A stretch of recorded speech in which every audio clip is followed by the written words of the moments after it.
Audio Jungle.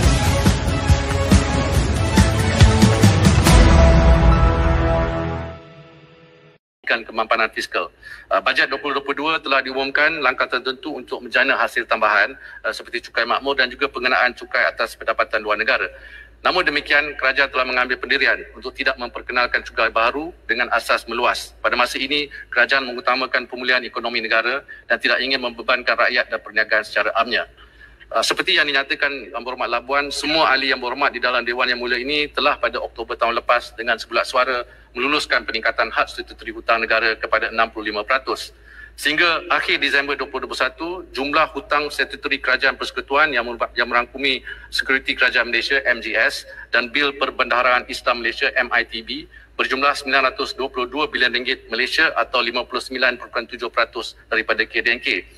Bagi menyokong pemulihan ekonomi pada tahun 2022, hutang statutari berdasarkan bajet 2022 dibenarkan meningkat kepada aras 63%, iaitu masih di bawah had 65% KDNK yang diluluskan Yang Berhormat sekalian. Kerajaan tidak pernah gagal bagi memenuhi obligasi kewangannya dan kerajaan ini akan terus menguruskan kewangan negara dengan bertanggungjawab supaya terus membayar tanggungannya. Jika berbangkit perkara luar jangka, kerajaan seperti yang dibuktikan sepanjang krisis COVID-19 akan bertindak secara proaktif bagi menangani segala cabaran sambil tetap memenuhi obligasinya. Namun, saya tidak nafikan seperti disebut oleh Yang Berhormat Labuan bahawa kerajaan ini telah mewarisi obligasi hutang negara dan liability yang tinggi. Ia telah mencecah lebih RM1 trilion sejak hujung tahun 2018 dan kian meningkat. Selain had hutang statutari seperti yang diluluskan oleh Dewan Yang Mulia ini, kerajaan masih perlu membayar khidmat hutang atas liability off budget yang diwarisi. Di samping itu, kerajaan masih perlu menjadikan peruntukan untuk menanggung bayaran balik hutang seperti yang berkaitan dengan 1MDB. Sebagai contoh, memerlukan bayaran balik pinjaman lebih RM13 pada tahun 2023. Ya, minta izin, Speaker. Silakan. Ya, boleh? Silakan, Terima kasih. Saya nak tanya soalan tentang 1MDB yang telah dibangkitkan oleh Yang Berhormat Pekan. 3 perkara yang Yang Berhormat Pekan telah bangkitkan dalam Dewan dan juga di laman Facebook beliau. Pertama ialah Yang Berhormat Pekan kata tidak pernah membayar pokok hutang 1MDB dengan menggunakan dana kerajaan. Saya nak minta Menteri untuk memberi penjelasan sama ada ini adalah tepat atau tidak.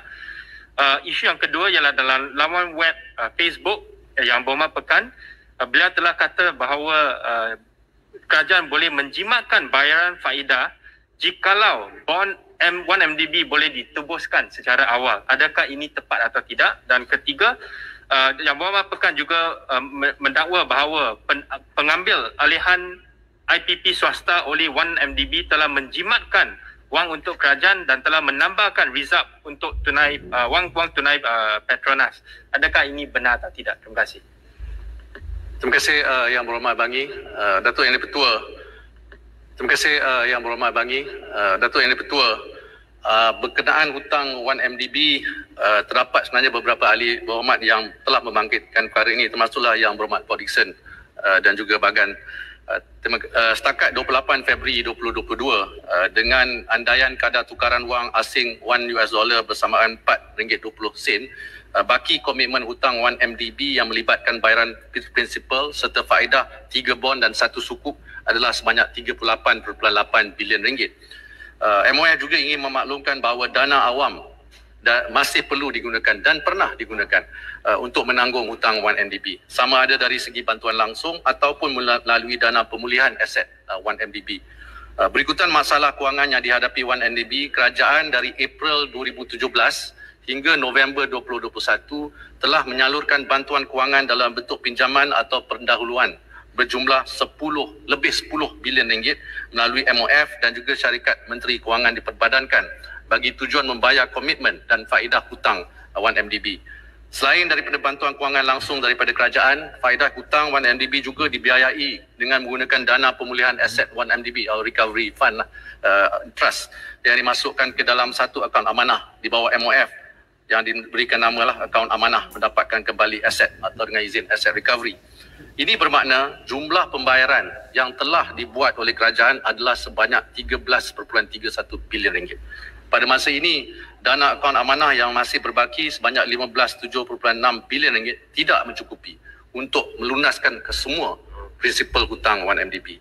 Berdasarkan aliran tunai penyelesaian hutang 1MDB dengan mengambil kira jangkaan dana penyelesaian yang bakal diterima daripada M-Bank sebanyak 515 juta ringgit serta baki jaminan pemulihan aset oleh Goldman Sachs sebanyak 954 juta US dollar, kerajaan masih perlu menampung kekurangan atau shortfall keperluan dana berjumlah 17 bilion ringgit bagi tujuan pelunasan baki prinsipal dan faedah hutang 1MDB sebanyak 38.8 bilion ringgit untuk tempoh 2023 hingga 2039.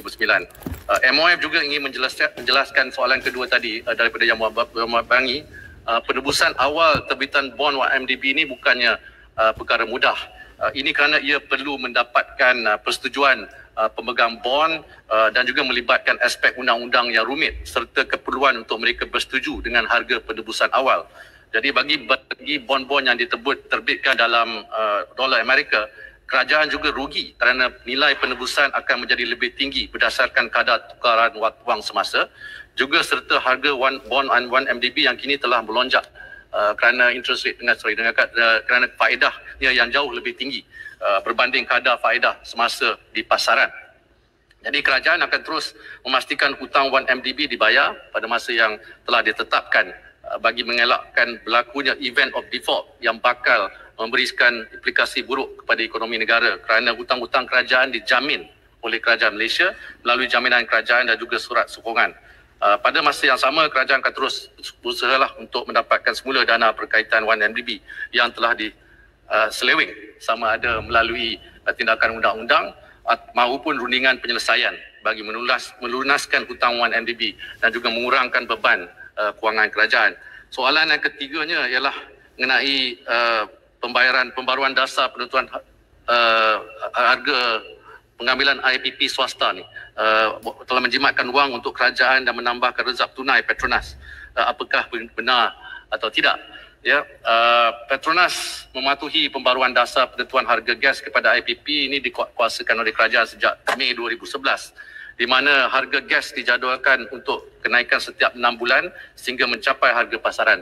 Namun begitu, jadual tersebut tidak dilaksanakanlah seperti yang dirancangkan.